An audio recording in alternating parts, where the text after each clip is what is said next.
Good afternoon. This is St. Peter's Hope. I'm Father Alexander, and in this, our 128th step in our walking tour through the Bible, I want to talk about the Book of Judith.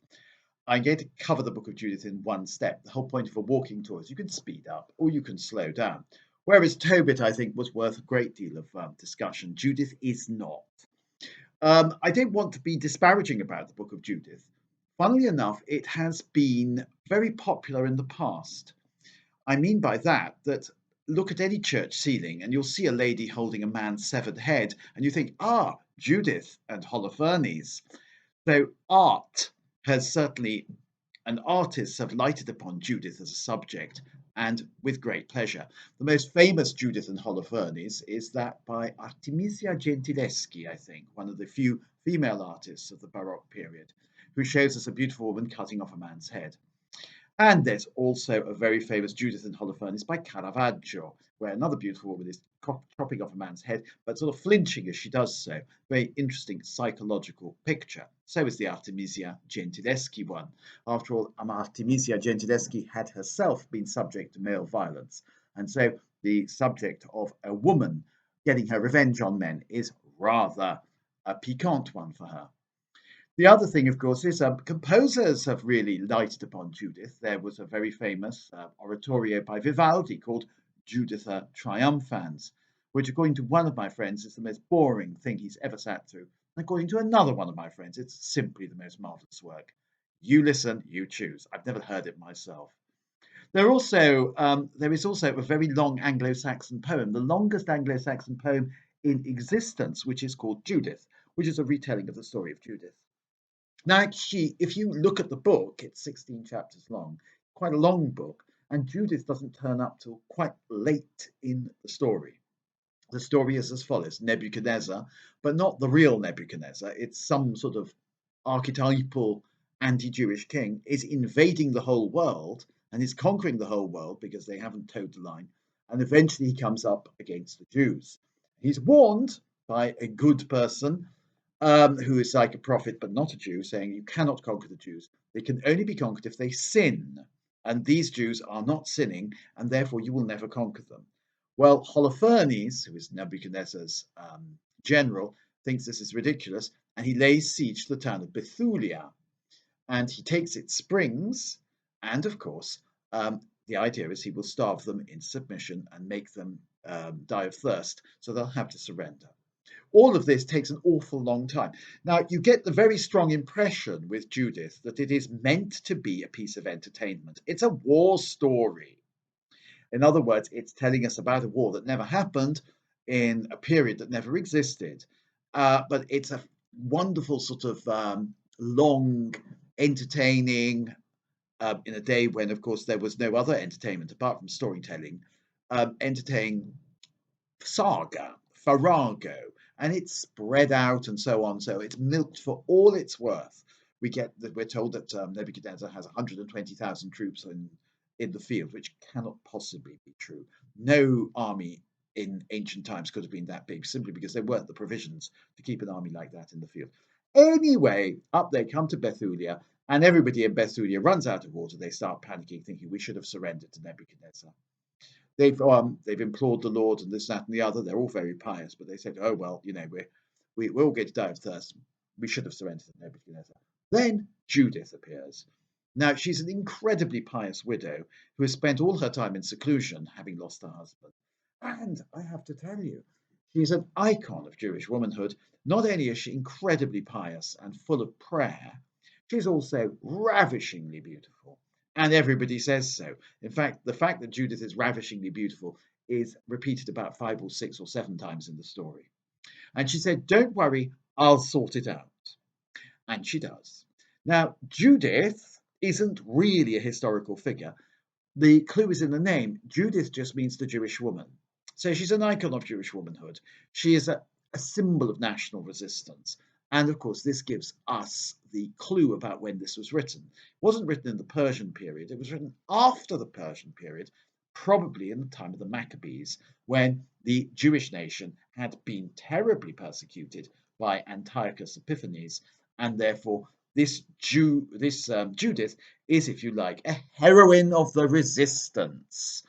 Now, funnily enough, we English people and everybody who's not English, you'll know what I'm talking about. We have resistance heroines too, don't we? So, for example, in the Second World War, there were certain very brave people, brave women, who stood up against the Nazis and sometimes paid the ultimate price.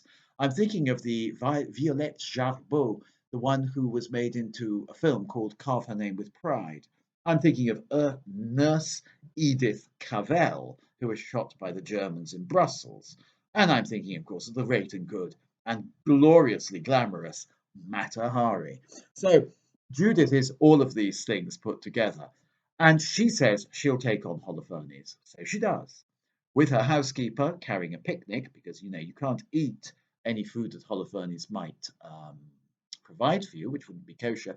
She crosses the lines. She's taken to Holofernes with remarkable ease. Well, she's so beautiful. They say, "Oh my goodness, you could twist us around your finger." The Assyrians say to her. And she stays in Holofernes' camp for 5 days, telling him that on the fifth day the Jews are going to fall into sin, and therefore he'll be able to conquer them. So she doesn't tell Holofernes any lies, but she does mislead him. And then eventually Holofernes says, we've got this beautiful girl here. It'll be a shame not to seduce her. And so he calls her in to seduce her. She gets him drunk. He's an idiot. He drinks, drinks, drinks. He loses all judgment because he's with a beautiful woman. When everybody creeps off, leaving them together, she takes his scimitar. He's dead drunk on the bed. She chops his head off. She puts his head in her picnic bag, and with her housekeeper, off she trots back to Betulia. Now, she does that because she's told them that she has to go out and pray, and they don't notice. Then she tells the Jewish elves in Betulia what she's done. They're absolutely thrilled. And of course, she then tells them, now, if you attack Holofernes, the people in his army will go looking for Holofernes. They'll find his headless corpse. They'll realize what's happened. They will panic and they will flee. And sure enough, that's what happens. A huge triumph for the Jewish nation against impossible odds.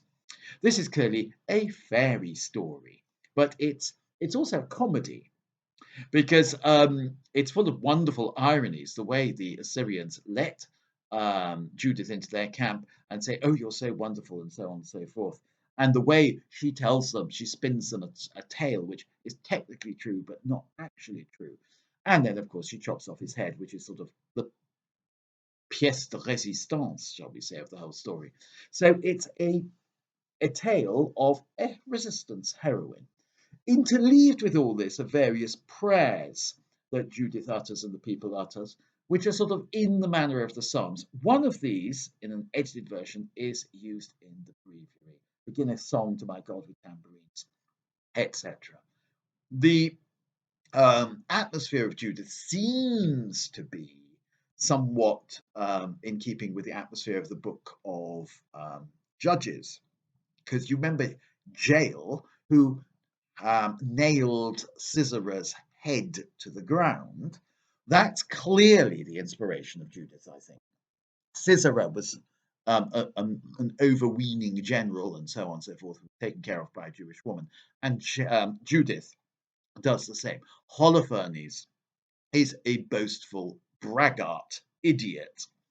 He deserves to die, and thus perish all the enemies of God, thus perish all the enemies of God's people. So, what religious significance has the Book of Judith? Well, not much, I have to say. It tells us how important it is to keep kosher. Well, that's good. It tells us, too, that if we don't sin, God will protect us. That's good. God will protect us even if we do sin, because God is merciful, I might add. It also tells us that being a widow, a very beautiful widow, makes you totally admirable because she's a model widow. First of all, she's kept herself in isolation. Then she comes out to avenge the Jewish nation. And then, of course, what happens is, under no circumstances should she get remarried. Oh, no. She spends the rest of her life dedicated to the memory of her husband, and then is buried with her husband, living to the age of 105.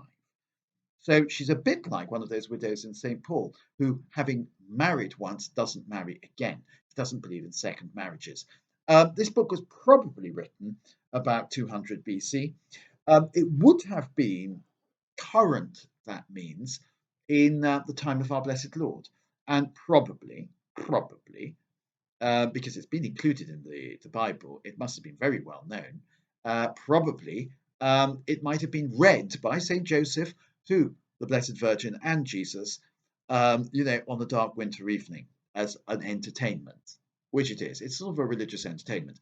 Incidentally, there's a Latin version, there is a Greek version, and there was probably an Aramaic version which has been lost.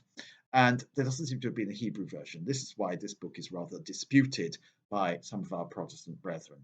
But I can't really say it's a great book, but it did produce some good art, didn't it?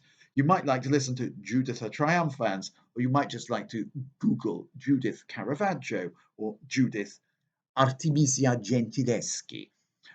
You might actually, next time you're in the Baroque church, and I could think of one, the Cathedral of Gozo, where you look up and you see Judith holding Holofernes' head, one of the 4 heroines of the Old Testament. They are Judith, Jael, I can't remember the other 2, but there were certainly, maybe Ruth and maybe Esther would be another one. So those are heroines of the Old Testament who have, of course, except with Jael, their own book. All the best. Enjoy Judith if you like. Bye.